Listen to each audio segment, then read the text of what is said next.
جمعية الدعوة والإرشاد وتوعية الجاليات بمحافظة بدر.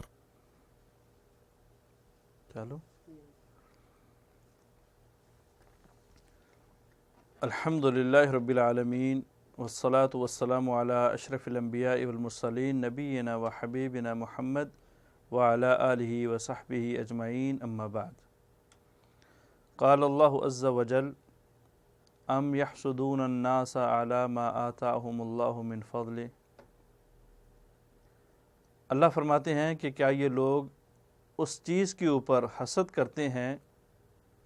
جو چیز اللہ تعالیٰ دوسرے لوگوں کو اپنے فضل سے عطا کرتے ہیں.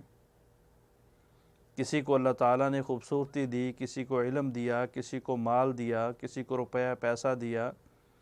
کسی کو جاہ و جلال دیا، اللہ نے اس کے اوپر فضل کیا، تو کیا لوگ اس سے حسد کرتے ہیں؟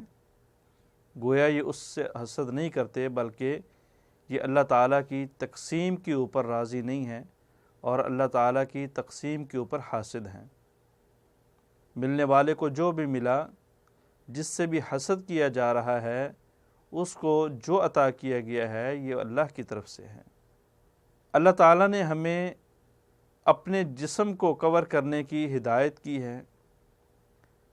اپنے جسم کو سنبھالنے کی اور اس کی حفاظت کی تلقین کی ہے.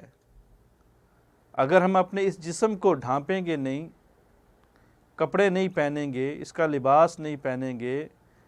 تو اس کے اوپر گرمی بھی اثر کرے گی، سردی بھی اثر کرے گی، اور اسی طرح موذی قسم کے جو حشرات ہیں وہ بھی اس کے اوپر اٹیک کر کے اس کو خراب کریں گے اور اس کو بیمار کریں گے. جس طرح اللہ تعالیٰ نے ہمیں، شریعت نے ہمیں، اور اسی طرح ہمارا نفس، ہماری سوچ یا ہماری طبیعت ہم سے یہ تقاضا کرتی ہے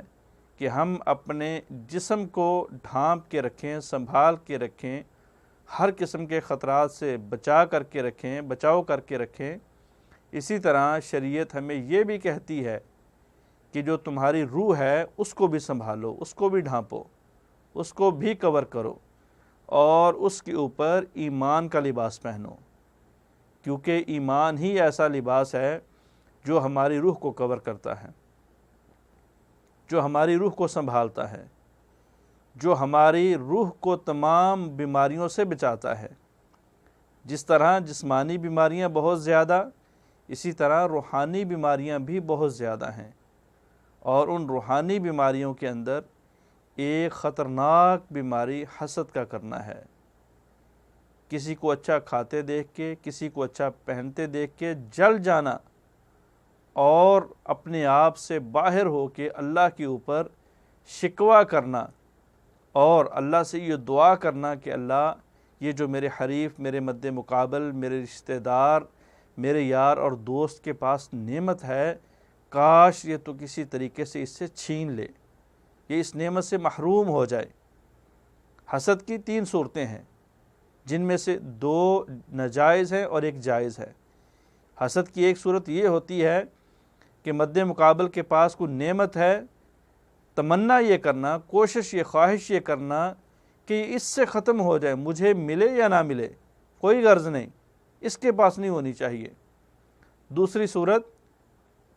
کہ اس سے چھن جائے، مجھے مل جائے، ناجائز ہے.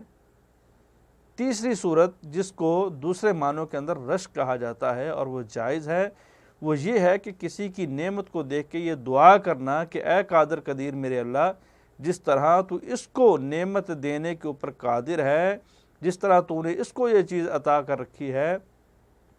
مجھے بھی عطا کر دے، مجھے بھی دے دے. تو یہ رشک اسلام کے اندر جائز ہے.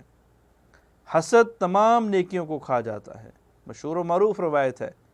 نبی علیہ الصلوۃ والسلام نے فرمایا کہ ایاکم والحسد، حسد سے بچ کے رہو. یہ جلنا، کوڑنا اور کسی کی نعمت کو دیکھ کے اپنے چہرے کے سلوٹوں کو چینج کر لینا، یہ حسد کہلاتا ہے، اور یہ تمام نیکیوں کو کھا جاتا ہے. جس طرح کہ آگ خشک لکڑیوں کو کھا جاتی ہے، ختم کر کے اس کو راکھ بنا دیتی ہے، اسی طرح یہ حسد بھی انسان کے نامہ اعمال سے تمام نیکیوں کو ختم کر دیتا ہے. نبی علیہ الصلوۃ والسلام نے اسی لیے تو فرمایا، لمبی حدیث ہے، فرمایا کہ میں تمہارے اوپر مونڈنے والی بیماریوں سے ڈرتا ہوں، اور میں یہ نہیں کہتا کہ وہ بیماریاں تمہارے بالوں کو مونڈ دیں گی، تمہیں گنجا کر دیں گی، نہیں، جس طرح گنجا ہونے سے انسان کے سر سے بال ختم ہو جاتے ہیں، اسی طرح اگر یہ بیماری انسان میں آ جائے تو نامہ اعمال سے نیکیاں بھی ختم ہو جاتی ہیں، نیکیاں بھی موڑ دی جاتی ہیں، اور وہ بیماری حسد ہے، کیونکہ حسد مومن آدمی کے لائق ہی نہیں ہے، حسد مومن آدمی کو جچتا ہی نہیں ہے، ایماندار ہو اور حاسد ہو یہ نہیں ہو سکتا،